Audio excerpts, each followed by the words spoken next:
America owes so much money that higher interest rates now feel almost unavoidable. Not because policymakers want pain, but because the math has become brutally simple. The government borrowed heavily when money was cheap, and borrowing felt nearly free. Now those old debts are returning with much more expensive price tags. Like a homeowner watching mortgage payments double after a teaser rate expires. Except this homeowner is the United States government, and the bill affects every taxpayer, investor, worker, and family in America. Most people notice inflation, mortgages, and credit cards becoming painfully expensive. Few realize government debt is quietly pushing rates higher for everyone. The trap was built slowly, then tightened all at once. For decades, Washington borrowed with remarkable confidence and little immediate consequence. Investors always believed Treasury bonds were the world's safest financial asset. That belief allowed deficits to expand through wars, recessions, and tax cuts. Borrowing became the default solution to almost every national problem. Need stimulus? Borrow more money. Need defense spending? Borrow more money. Need lower taxes? Borrow more money.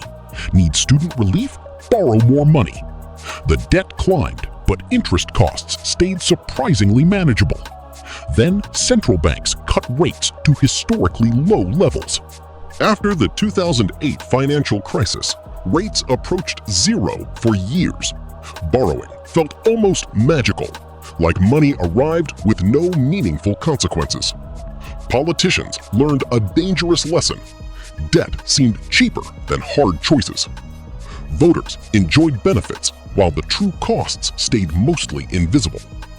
Then came the COVID-19 pandemic. Trillions were borrowed to support households, businesses, and financial markets. The emergency response prevented collapse, but dramatically enlarged federal obligations. National debt surged beyond levels once considered politically unthinkable. For a while, low rates still kept the burden under control. Then inflation arrived like an overdue invoice. Prices rose faster than wages, savings, and official forecasts. The Federal Reserve System had one primary weapon: higher interest rates. Raising rates makes borrowing more expensive and slows economic demand. It also increases the government's own borrowing costs. That is where the trap becomes deeply uncomfortable. Old debt matures and must be refinanced at current market rates. Yesterday's cheap obligations become today's expensive obligations. The balance remains, but the interest payment explodes. Imagine replacing a 2% mortgage with one above 5%. The house stays the same, but monthly costs become much heavier. The federal government faces that problem on a massive scale. Debt is measured in tens of trillions, not household thousands.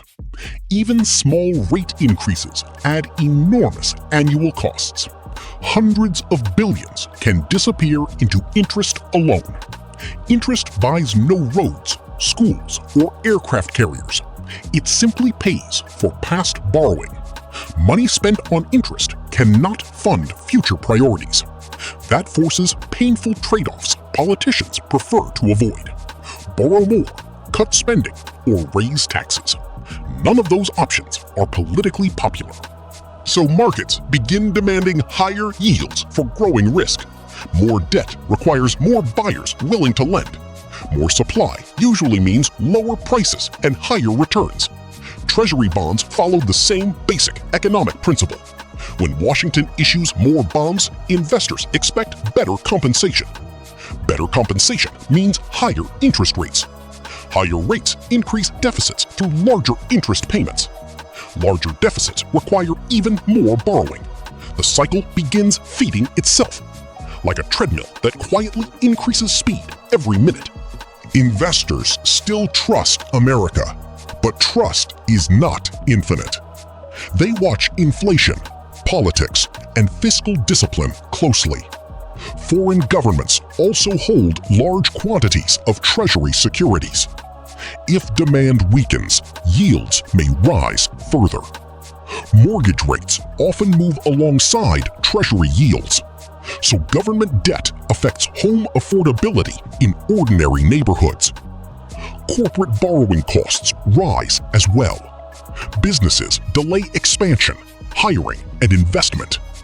Consumers face higher credit card and auto loan rates. The debt problem leaves fingerprints everywhere. Yet many headlines frame high rates as temporary, as if normal will soon return to ultra-cheap money. That assumption may be dangerously outdated. The old normal was built on extraordinary circumstances: low inflation, strong bond demand, and aggressive central bank support. Those conditions are less certain today. Aging populations increase spending on healthcare and retirement programs. Geopolitical tensions push defense budgets higher. Political polarization makes long-term budget reform increasingly difficult. Meanwhile, voters expect government services without corresponding tax increases. It is the fiscal equivalent of wanting dessert and weight loss. Eventually, the arithmetic demands honesty. Interest expense equals debt times interest rate. When both debt and rates rise, interest costs accelerate with surprising force. This is not theoretical or distant. It is already reshaping budget priorities and financial markets. Future presidents may inherit less flexibility during recessions or emergencies. Investors may demand permanently higher returns to finance government borrowing.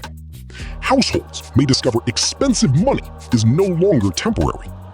Businesses may adapt to a world where capital has real cost. Markets are not panicking, but they are paying closer attention. Bond traders can be patient until suddenly they are not. History shows confidence erodes gradually, then all at once. America still possesses immense economic strength and institutional credibility. But strength does not exempt anyone from arithmetic. Debt compounds quietly, then speaks loudly. Interest rates are the voice of that accumulated history. The new normal may simply be the bill arriving. The question is not whether America can borrow. The real question is how long the world accepts the growing cost.